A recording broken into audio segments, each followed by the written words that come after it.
مسیح کے نام سے مانگ لیتے ہیں، آمین۔ Hallelujah, hallelujah. کہیں میں خدا کا کلام سننے کے لیے تیار ہوں،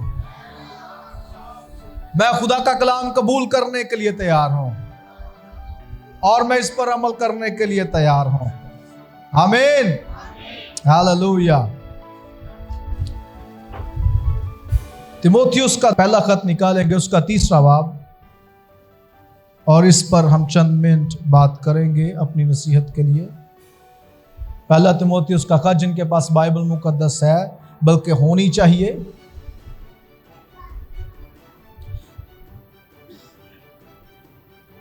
اس کا 3 باب اور اس کی پہلی آیت سے لے کر اس کی 7ویں 8ویں آیت تک ہم خدا کا کلام تلاوت کریں گے۔ لیکن اس سے پہلے کہ ہم ان آیات کی تلاوت کریں، تیموتھیوس کے خط کے بارے میں چند ایک چیزیں جاننا انتہائی ضروری ہے، جو ہمیں اس حوالے کو سمجھنے میں ہماری مددگار ہوں گی۔ نمبر 1، تیموتھیوس کے خط کو پاسبانی خط کہا جاتا ہے۔ کیا کہا جاتا ہے؟ پاسبانی خط اسے اس لیے کہا جاتا ہے کیونکہ پالوس نے، جو تیموتھیوس کا استاد تھا، اس کا روحانی باپ تھا، اس نے تیموتھیوس کو یہ خط اس کی پاسبانی خدمت کے تعلق سے لکھے۔ اس کی خادمانہ جو زندگی ہے یا خدمت کا جو اس کا دائرہ کار ہے، اس کے پس منظر میں ان چیزوں کو سامنے رکھتے ہوئے یہ خط لکھے ہیں۔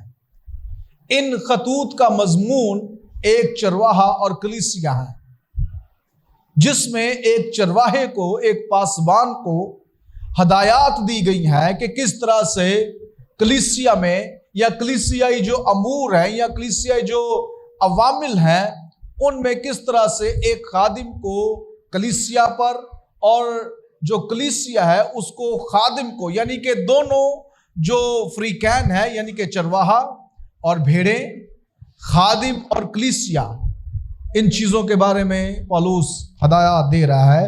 اور یہ کلیسیا جو ہے یہ افسس کے مقام پر موجود ہے۔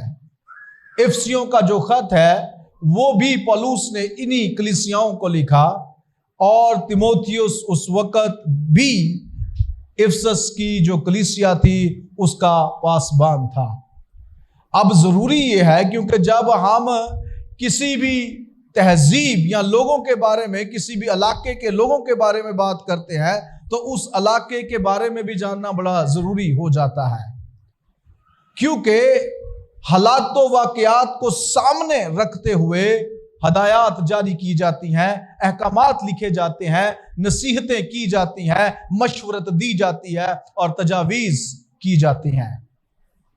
افسس کا جو علاقہ ہے یہ ایک ایسا علاقہ ہے جو اپنے دور میں کاروبار کے لیے بڑا مشہور علاقہ تھا، اور ساتھ ہی ساتھ یہ ایک ایسی دیوی جس کا نام مکاشفہ کی کتاب میں ارتمس دیوی بتایا گیا ہے، اس دیوی کے لیے بھی بڑی مشہور تھی۔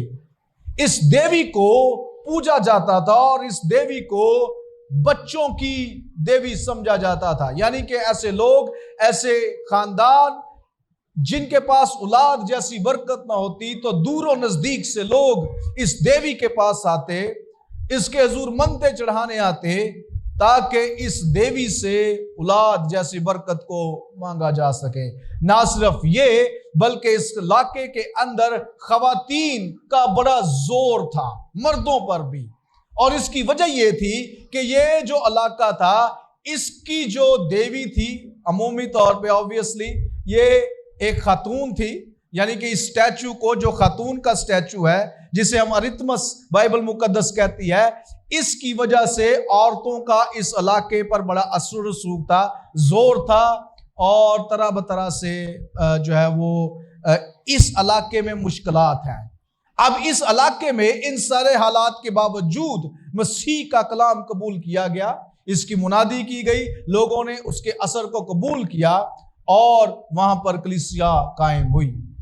اب یہ جو کلیسیا ہے یہ قائم تو ہو گئی، لیکن ساتھ ہی ساتھ یہ اپنی ان پرانی عادتوں کو، پرانے عقیدوں کو، پرانی سوچ کو بھی ساتھ ہی ساتھ رکھنا چاہتی ہے۔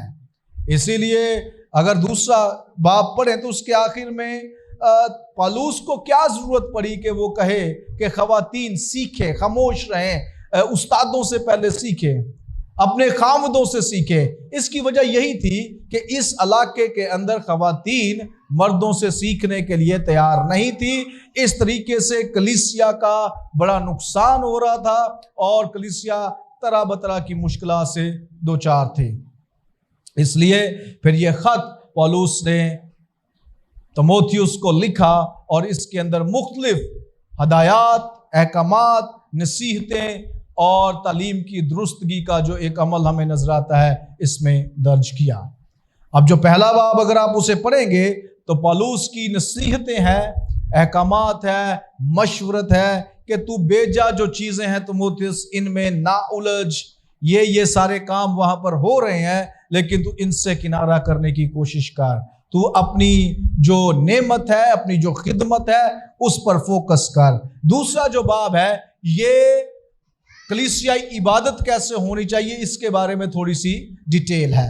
اور جو تیسرا باب ہے اس میں پھر ایک چرواہے کے لیے، کیونکہ تیموتھیوس اکیلا تو جو اتنی کلیسیائیں تھیں اس علاقے کے اندر ان سب کی رہنمائی نہیں کر سکتا تھا، اس لیے ضروری تھا کہ آگے لوگ ہوں جو تیموتھیوس کے ساتھ مددگار ہوں اور ان کلیسیاؤں کی خبرگیری کریں۔ لیکن اب ان لوگوں کے لیے بھی کچھ کوالیفیکیشنز، کچھ اس کی خصوصیات پولس بیان کرتا ہے کہ ان میں کیا کیا خصوصیات ہونی چاہیے۔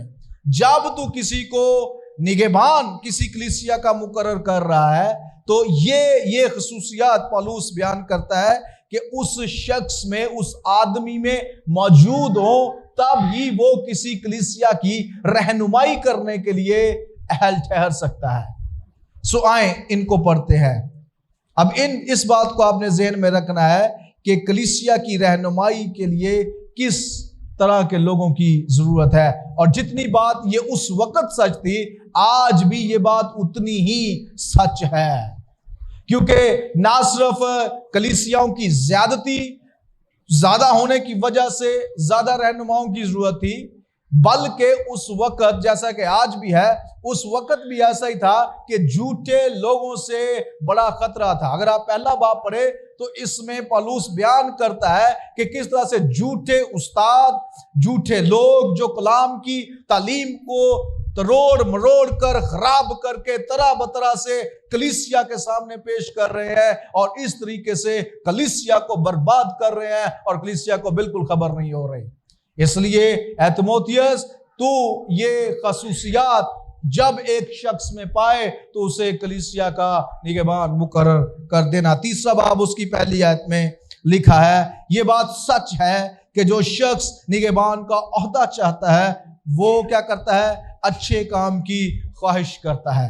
یہاں پر جو نگہبان لفظ ہے اس کے لیے گریک میں یا جو اصل بائبل کی زبان ہے ایپسکوپس لفظ استعمال ہوا ہے، ٹھیک ہے؟ سو میرا مقصد آپ کو گریک لفظ نہیں بتانا ہے بلکہ اس کی اہمیت بتانا ہے کہ اس وقت اس کی کیا اہمیت تھی۔ یہ جو لفظ اصل زبان میں جس کا اردو ترجمہ نگہبان کیا گیا ہے، اس کا اصل میں اس وقت 2-3 طرح کے مطالب تھے۔ پہلا تو یہ جو یونانی لوگ تھے یہ اپنے خداؤں کے لیے یہ لفظ استعمال کرتے تھے، ٹھیک ہے؟ یعنی کہ اپنے خدا کو ایپسکوپس کہتے تھے، جس کا مطلب یہ ہے کہ ایسی شخصیت جو ہمیں دیکھ رہی ہے، جو ہماری نگہبان ہے، جو ہمیں ہر وقت ٹریک کر رہی ہے۔ جیسے ابھی بھی پرستش کے دوران کہا جا رہا تھا کہ ہم کوئی بھی ایسی جگہ نہیں ہے جہاں پر خدا سے چھپ سکتے ہوں، ٹھیک ہے؟ اور زبور نویس اس کو اور آگے لے جاتا ہے، کہتا ہے زمین پر، پاتال میں، آسمانوں پر، میں جہاں بھی چلا جاؤں خداوند تو کیا ہے؟ موجود ہے۔ سو گریک جو تھے وہ یا یونانی جو تھے یہ اپنے خداؤں کے لیے لفظ استعمال کرتے تھے۔ دوسرے نمبر پر یہ ایسے لوگوں کے لیے بھی لفظ استعمال کیا جاتا تھا جو شہروں کی نگہبانی کرتے تھے، ان کی حفاظت کے لیے مقرر تھے۔ سو اس لیے یہ ایک اہم لفظ ہے اور اگر آپ انگلش کی بائبل میں دیکھیں تو اس کے لیے ایسا وہی لفظ استعمال ہوا اوورسیئر، جس کا مطلب ہے نگہبانی کرنا، دیکھ بھال کرنا، ٹھیک ہے.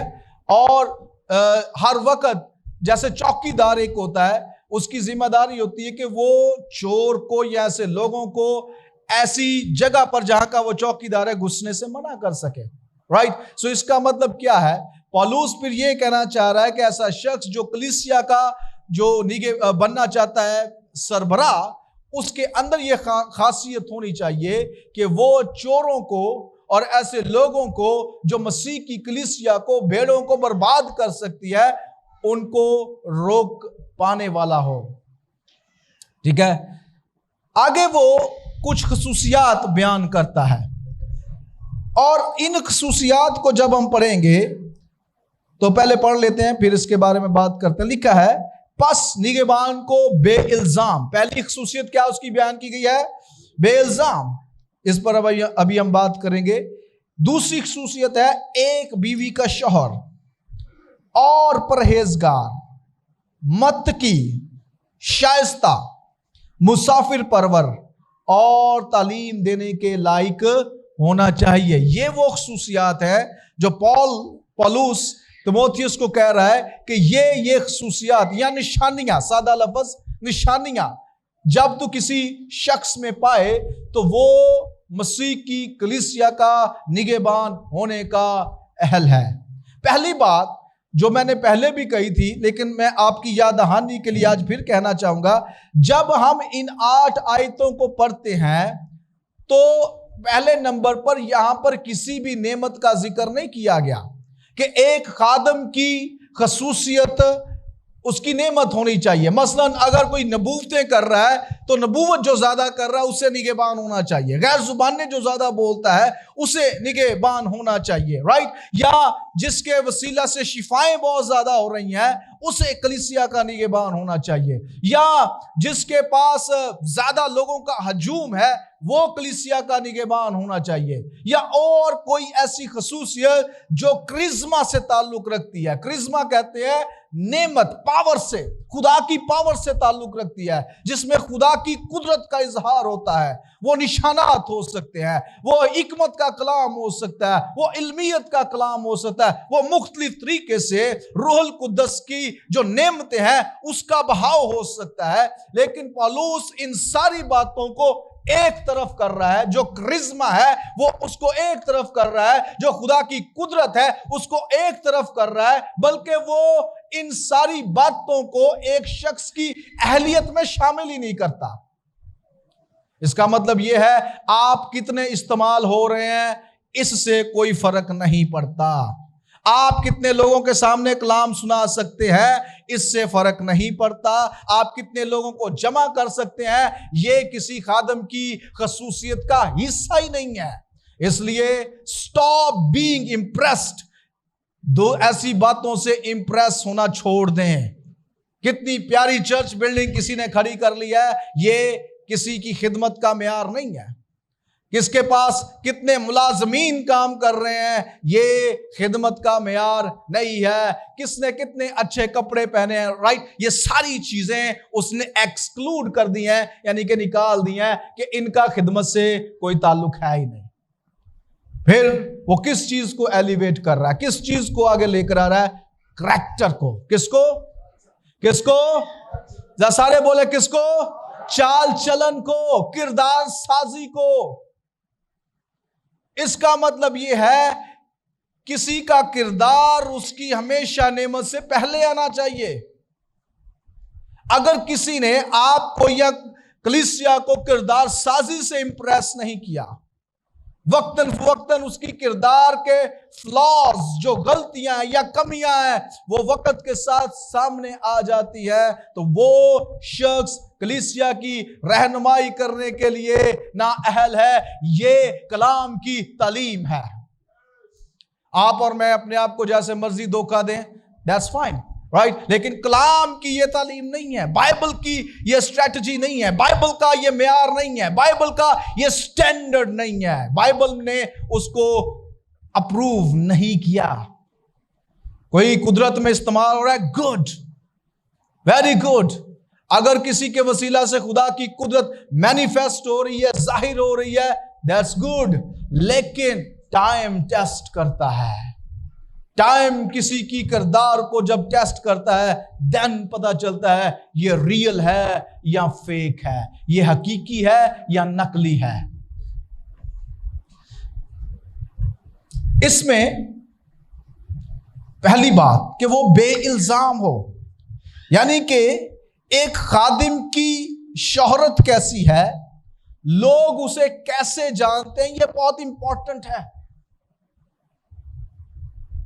اگر کوئی شخص مسیح کو قبول کرنے سے پہلے طرح بطرح کی عادتوں کا شکار ہے اور طرح بطرح کی مشکلات کا شکار ہے، کمیوں کا شکار ہے، اس سے فرق نہیں پڑتا. لیکن اگر اس نے مسیح کو قبول کر لیا ہے تو پھر اس کا ان ساری باتوں پر کنٹرول ہونا چاہیے، اور وقت کے ساتھ کافی عرصہ، کیونکہ اگر آگے جائیں گے تو وہاں پہ یہ بھی ملے گا 7ویں آیت میں کہ ایسا شخص خدا کی خدمت کے لیے یا اس کی کلیسیا کی رہنمائی کے لیے مقرر نہیں کیا جا سکتا جو نو مرید ہو، جس کا تجربہ بالکل کم ہو، یا نئی توبہ کی ہو، یا 1 سال 2 سال بس ادھر ادھر گئے، کبھی کسی کے ساتھ کبھی کسی کے ساتھ، رائٹ، اور پھر جیسے دل میں چاہیا وہ کلیسیا کی جو رہنمائی اس کے لیے کھڑا ہو جائے. نو، اس کے لیے معیار یہ نہیں ہے.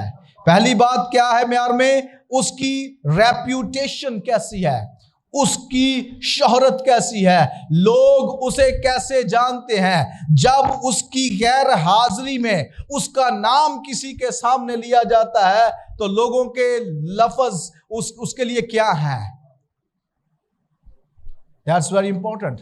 So پہلا جو کیا ہے کہ وہ بے الزام ہونا چاہیے. ہاں میں یہاں پر ایک اور چیز کلیئر کر دوں، کچھ لوگ الزام تراش ہی ہوتے ہیں، ان کی بھی عادتوں کا آپ کو پتا ہوتا ہے، مجھے بھی پتا ہوتا ہے. سو ایسے لوگوں کے لفظوں کو سیریس بھی نہ لیں. لیٹ سے کوئی شخص ہے، وہ کسی کے بارے میں آپ کو پتا یہ ہیبیچولی عادتاً برائیاں کرنے والا ہے، عادتاً الزام تراشی کرنے والا ہے کسی بھی شخص کے بارے میں، تو اس کی ٹیسٹیمونی کو، اس کے لفظوں کو سیریس مت لیں. ہاں لیکن اگر سنجیدہ لوگ بھی، اگر ایسے لوگ جن پہ بھروسہ کیا جا سکتا ہے وہ بھی اس کے کردار کی کوئی اچھی رپورٹ نہ دے تو پھر یہ ضرور سمجھ آئیں کہ there is problem، خرابی ہے. دوسری بات اس کی شادی کی بات کہ وہ ایک بیوی کا شوہر ہو. کس کا شوہر ہو؟ ونس، ایک، یعنی کہ ملٹیپل، جو ایک سے زیادہ بیویاں، کیونکہ اس معاشرے میں ایسا ہو رہا تھا اور آج بھی ہے. آپ کو پتا ہے کبھی کبھی کچھ ایسے لوگ ہوتے ہیں جو جہاں پر رہ رہے ہوتے ہیں وہاں پہ کچھ نہ کچھ ایسا کر کے پھر ایسی جگہ چلے جاتے ہیں جہاں پہ لوگ ان کو اتنا جانتے نہیں ہیں، اور وہاں پر وہ اس خدمت کے کام کو، اپنے آپ کو خادم کہلوانا جاری رکھتے ہیں. اور جیسے جیسے وقت گزرتا ہے پھر پتا چلتا ہے کہ ہی از اے 2 وومن مین، یعنی کہ اس کی تو 2 3 4 زیادہ بھی ہو سکتی ہیں، رائٹ، بیویاں ہیں. سو ایک سے زیادہ جو بیوی رکھنے والا شخص ہے وہ ڈسکوالیفائڈ ہے، وہ مسیح کی کلیسیا کو لیڈ نہیں کر سکتا. اب یہاں پہ کچھ لوگوں کے ذہنوں میں سوالات ابھر رہے ہوں گے اور میں ان سوالات کو سن سکتا ہوں اور میں ان سوالات کا جواب دیتا ہوں. نمبر 1، کیا ایک ایسا شخص ہے جو طلاق یافتہ ہے اور اس کی طلاق ہو گئی اور پھر آگے اس نے شادی کی، تو کیا اسے ہم ایک بیوی کا شوہر کہیں گے؟ اس کا کرائیٹیریا کیا ہے؟ اس کے بارے میں بائبل کیا کہتی ہے؟ ہاں، جس کی بیوی وفات پا گئی اس کا تو چیپٹر ہی ختم ہو گیا نا، اس کے لیے تو بائبل کی صاف تعلیم ہے کہ وہ دوبارہ شادی کر سکتا ہے، اینڈ دیٹس فائن، ٹھیک ہے، اس کے لیے بائبل کی کوئی ایسی پابندی موجود نہیں ہے. لیکن جو طلاق یافتہ ہے اس کے لیے کیا اصول ہے؟ اب اس میں ایک بات بڑی امپورٹنٹ کہنا چاہوں گا کہ کس مقصد سے طلاق ہوئی ہے. کیا جان بوجھ کر دی ہے، یا آگے کسی اور لڑکی کے ساتھ یا لڑکے کے ساتھ افیئر تھا، اس لیے جان بوجھ کے اپنے موجودہ پہلے شوہر کو یا اپنی پہلی بیوی کو طلاق دی ہے تو دیٹ از رانگ. خدا اسے دیکھ رہا ہے. وہ پھر اسے بائبل ون مین وومن یا ون وومن مین یعنی یہ ایک بیوی کا شوہر نہیں کہتے. کس انٹینشن سے طلاق ہوئی ہے. اور طلاق آپ کو پتا ہے آج ہر جگہ پر امریکہ میں یا باہر کے ممالک میں تو یہ 50% سے بھی زیادہ لوگ جو چرچ جانے والے ہیں وہ طلاق کا شکار ہیں. 50% سے بھی زیادہ، یعنی کہ ہر 10 لوگوں میں سے 5 لوگ چرچ میں بھی طلاق شدہ ہیں. اور یہ رجحان پاکستانی کلیسیاؤں میں بھی بڑھ رہا ہے. ملک پاکستان میں بھی یہ رجحان بڑھ رہا ہے. بلکہ اس کے ساتھ ساتھ ہاتھ لگتے میں آپ کو یہ بھی بتا دوں اور تعلیمات بھی اب بڑی زیادہ قانونی طور پر پاس ہونا شروع ہو گئی ہیں. اس کے بارے میں بھی میں آپ کو آگاہ کرتا چلا جاؤں. مثلا حال ہی میں ایک قانون پاس ہوا ہے جس کے بارے میں ابھی میں نے ڈیٹیل سٹڈی نہیں کی، لیکن مجھے سننے میں آیا ہے کہ ایک ایسا قانون ابھی ریسنٹلی حال ہی میں پاس ہوا ہے، اس پہ نظر ثانی بھی جاری ہے. اور وہ قانون یہ ہے کہ اگر کوئی اپنی جنس بدلنا چاہتا ہے تو وہ بدل سکتا ہے. تو یہ اینٹی بیبلیکل ہے، یہ کلام کے مخالف ہے. جس خدا نے آپ کو مرد بنایا ہے وہ اگر آپ کو چاہتا تو وہ عورت بنا سکتا تھا میرے عزیز. اس لیے تجھے مرد ہی رہنے کی ضرورت ہے، عورت بننے کی ضرورت نہیں ہے. اے عورت، اگر خدا جس نے تجھے بنایا ہے وہ چاہتا کہ تو مرد ہوتی تو وہ تجھے مرد بنا دیتا، وہ تجھے عورت کبھی نہ بناتا. اس لیے ڈونٹ پلے ود گاڈ. خدا کے ساتھ مت کھیلیے، اس کے کلام کی تعلیمات کے ساتھ ڈونٹ پلے، مت کھیلیے. معاشرے تباہ ہو جاتے ہیں. پھر ایسے زلزلوں کا سامنا کرنا پڑتا ہے جہاں پر ہزاروں کی تعداد میں ایک لمحے میں لوگ اپنی زندگیاں دے دیتے ہیں. پھر ایسے سیلابوں کا سامنا کرنا پڑتا ہے جو بے قابو ہوتے ہیں اور لوگ زندگیاں دڑا دڑ ان کی زندگیاں موت کی نظر ہوتی جاتی ہیں. خدا جج کرتا ہے، خدا پھر عدالت کرتا ہے جب ہم اس کے سسٹم کو چھیڑنے کی کوشش کرتے ہیں. اس لیے خبردار رہیں، اپنے بچوں کو تعلیم دیں. یہ اینٹی گاڈ ہے، یہ خدا کے مخالف ہے، یہ بائبل کے مخالف ہے، یہ مسیح کی تعلیم کے مخالف ہے. ہمارا ایسی باتوں سے کوئی لینا دینا نہیں ہے. آمین. اس لیے دوسرا جو اس کا کرائیٹیریا ہے یا معیار ہے وہ کیا ہے کہ وہ ایک بیوی کا شوہر ہو. تیسری بات، پرہیزگار، اپنے آپ پر جس کا اختیار ہو. ایسے لوگ بھی آپ کو ملیں گے جن کا اپنے آپ پر کوئی اختیار نہیں ہے، اپنے غصے پر، اپنی بری عادتوں پر. چغل خوری بھی وہ ہو سکتی ہے، رائٹ، غیبت گوئی ہو سکتی ہے، دوسروں کو ہرٹ کرنا، دوسروں کو جو ہے وہ زخمی کرنا عادت ہو سکتی ہے. پتہ نہیں چلیا غصے چ یا پتہ نہیں چلیا فلو چ میں گل کہتی میرے منہ چوں نکل گئی، مجھ سے ہو گئی، مجھ سے میرا ارادہ نہیں تھا، رائٹ. لیکن کلام یہ فرماتا ہے خادم کو سیلف کنٹرول پرسن ہونا چاہیے. اپنے آپ پر، اپنے ہاتھوں پر، اپنی زبان پر، اپنے منہ پر، اپنے قدموں پر، اپنی آنکھوں پر اسے اختیار ہونا چاہیے. ڈونٹ گیو ان. ایسی چیزوں کے کو اپنے اوپر غالب نہ کریں جن سے آپ کی خدمت، آپ کی زندگی مسائل کا شکار ہو سکتی ہے. سیلف کنٹرول میں پہلی بات کیا ہے؟ پرہیزگاری ہونی چاہیے. دوسرے نمبر پر متقی ہو، اور تیسرے نمبر پر شائستہ. شائستہ کا مطلب ہے گفتگو سے اچھے طریقے سے کرنی آنی چاہیے. ایسے نہ بولے کہ جیسے لفظ دوسروں کی زندگیوں کو تباہ کرنے والے ہوں، چیر دینے والے ہوں. نو نو نو، کلام فرماتا ہے کہ اسے شائستہ ہونا چاہیے. آگے جو 2 خصوصیات ہیں وہ اس کی خدمت سے تعلق رکھتی ہیں. پہلی خصوصیت کیا تھی اس کی شہرت سے کہ وہ بے الزام ہو، دوسری کسے؟ اس کی شادی سے، میرج سے تعلق رکھتی ہے، تیسری اس کی سیلف کنٹرول کتنا ہے اپنے آپ پر، اور چوتھی بات اس کی خدمت کے بارے میں ہے۔ اور خدمت میں کیا ہے؟ مسافر پرور ہو، ہاسپٹیلٹی۔ اور اس کے ساتھ ساتھ جو اس نے بات جوڑی ہے وہ ہے تعلیم دینے کے لائق ہو۔ تعلیم دینے کے کیا ہو؟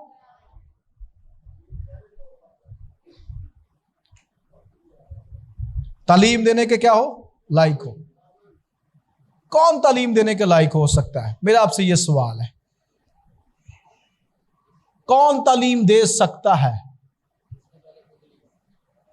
ایسا شخص آپ کو تعلیم دے سکتا ہے جو سیکھنے والا ہے، جو خود اسٹوڈنٹ ہے۔ ایسا شخص استاد کبھی نہیں بن سکتا جو اسٹوڈنٹ یعنی کہ طالب علم نہ رہا ہو۔ اصل میں بیسیکلی پولس اسی ایک بات میں دو طرح کی باتوں کو کہہ رہا ہے۔ وہ یہ کہنا چاہ رہا ہے obviously سکھائے گا تو وہی جو سیکھا ہوگا یا سیکھنے والا ہوگا۔ اور یاد رکھیے کبھی بھی ہم زندگی میں اپنی اسٹوڈنٹ شپ سے کبھی نہیں نکلتے، یعنی کہ سیکھنے کا جو عمل ہے یہ ہمیشہ جاری رہتا ہے۔ پھر آپ نے سیکھا کن سے ہے؟ یہ بھی امپورٹنٹ ہے۔ اچھے استادوں سے سیکھا ہے، ایسے لوگوں سے سیکھا ہے جن پر بھروسہ کیا جا سکتا ہے، ایسے لوگوں سے سیکھا ہے جن کا اپنا کردار ٹھیک ہے، دین آپ بھی کوالیفائڈ ہیں۔ لیکن اگر ایسی چیزوں سے سیکھا ہے یا ایسے لوگوں سے سیکھا ہے جن پر خود بھروسہ نہیں کیا جا سکتا تو دین آپ کی خدمت خطرے میں ہے، اور ہونی بھی چاہیے۔ اپنے ارد گرد نظر دوڑائیں اور دیکھیں کون آپ کو تعلیم دینے کے لائق ہے اور کون تعلیم دینے کے لائق نہیں ہے، اور آپ کو پتہ چل جائے گا، آپ کو آئیڈیا ہو جائے گا۔ فیصلہ لینے میں یہ ساری نشانیاں اس نے اس لیے بتائی ہیں تاکہ ہمیں فیصلہ لینے میں آسانی ہو۔ جذبات میں بہ کر یہ نہ کہیں اے بھی خدا دا بندہ ہے، انہیں بائبل پڑھی ہے، دعا دعو کر لیندہ ہے۔ یہاں پر دعا کا ذکر بالکل نہیں آیا۔ یہاں پر کلام کتنا کوئی پڑھ سکتا ہے اس کا ذکر بالکل نہیں ہے۔ سیکھنے والے کا ذکر ہے۔ کس کا ذکر ہے؟ کس کا ذکر ہے؟ سیکھنے والے کا۔ ڈسائپلز، اسٹوڈنٹشپ، طالب علمیت اگر آپ میں اور مجھ میں موجود نہیں ہے تو اس کا مطلب یہ ہے کہ پھر ہم خدا کی کلیسیا کو، یعنی کہ پالوس یہ چاہتا ہے کہ ایک منسٹر اپ ٹو ڈیٹ ہو، وہ ہر طرح کے حالات سے واقفیت بھی رکھے، اور سیکنڈ وہ کلام کے گہرے بیدوں کو جانتا ہو اور آسانی سے ان کو کلیسیا کو سمجھا سکتا ہو، انہیں گائیڈ کر سکتا ہو، انہیں سمت دکھا سکتا ہو، انہیں جو ہے وہ جب ان کو راہ نظر نہیں آ رہا ہوتا تو ان کی رہنمائی کر سکتا ہو۔ اس کوالٹی کا ایک خادم کی زندگی میں ہونا انتہائی ضروری ہے۔ آمین۔ سکھانے والا ہو، ٹیچر، ٹیچ کرنے کے لائق ہو، اور ٹیچ کرنے کے لیے سیکھنا بہت ضروری ہے۔ میں آج آپ کو ایک بات اس کے تعلق سے بتانا چاہوں گا۔ بائبل سکول میں بھی بات کرتے ہوئے سکھاتے ہوئے میں نے سکھائی، آج ایک بڑا اور خطرہ ہوتا جا رہا ہے کلیسیا کو۔ آپ شاید اس سے بھی واقف نہیں ہیں لیکن میں آپ کو بتا دیتا ہوں، آج کل لوگ ڈسٹنٹ، جو کیا کہہ سکتے ہیں، دوری والے استاد بڑے بنا لیے ہیں۔ دوری والے استادوں سے مراد کیا ہے؟ ایسا پاسٹر جو بہت مشہور ہے، ایسا شخص جو مشہور ہے، اس کو خود ہی اپنا استاد مان لیا، خود ہی اس کی ویڈیوز دیکھتے رہے، اسی کے نام پہ چرچ کھول لیا۔ اور یہ ہو رہا ہے۔ انکر نرولا نامی پنجاب انڈیا کا ایک پاسٹر ہے جس کے نام پر پاکستان میں بڑے ایسے کام ہو رہے ہیں، اور بھی طرح بطرح۔ یہ مسئلے بن رہے ہیں. آپ کی کال نہیں اٹھا سکتا. جو شخص آپ کو ذاتی طور پہ جانتا نہیں وہ آپ کا استاد کیسے ہو سکتا ہے؟ آج ایسے لوگوں کو بڑا مرض ہے، وہ ایسے کلیسیاؤں میں جانا چاہتے ہیں، ایسے خادموں سے رابطے میں رہنا چاہتے ہیں جو ان کی فوتگی پر بھی نہیں آ سکتے، جو رات کے 3 بجے جب کسی کو اور ایسا ہوتا ہے. یہ پچھلے ہفتے میں 2 دفعہ میرے ساتھ ہوا.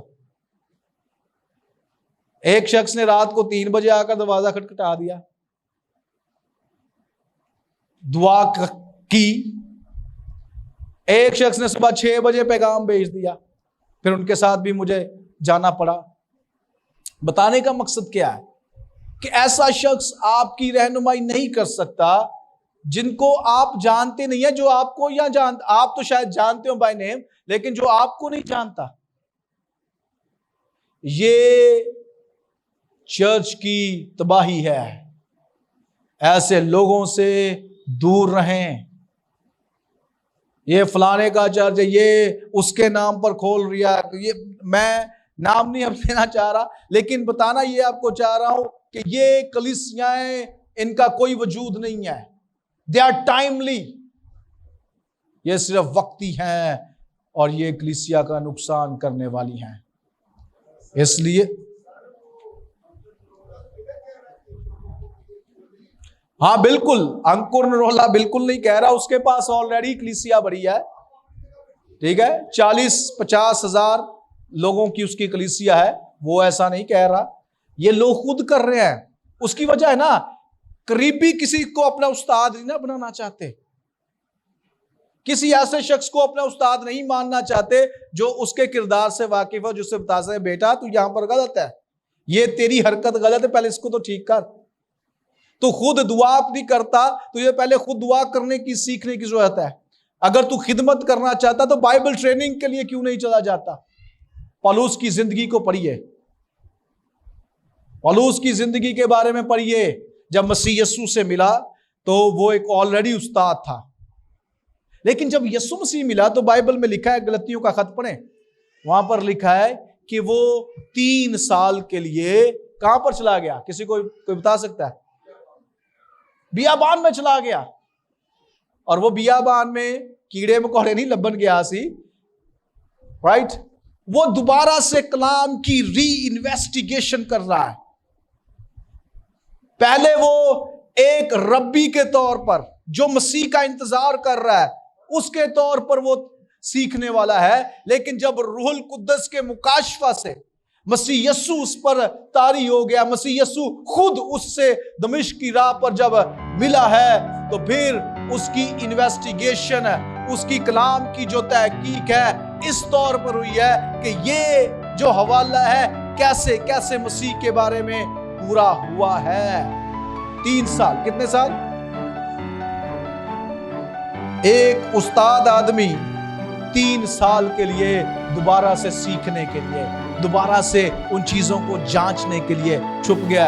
اس نے جلدی نہیں کی، اسے تو چاہیے تھا فوراً ہی جاتا اور لالا کرتا، رائٹ. لیکن ایسا اس نے he learned، اس نے سیکھا. ہاللویا. کہیے میں سیکھوں گا، میں سیکھنے والا بنوں گا. ہاللویا. Praise God. Hallelujah.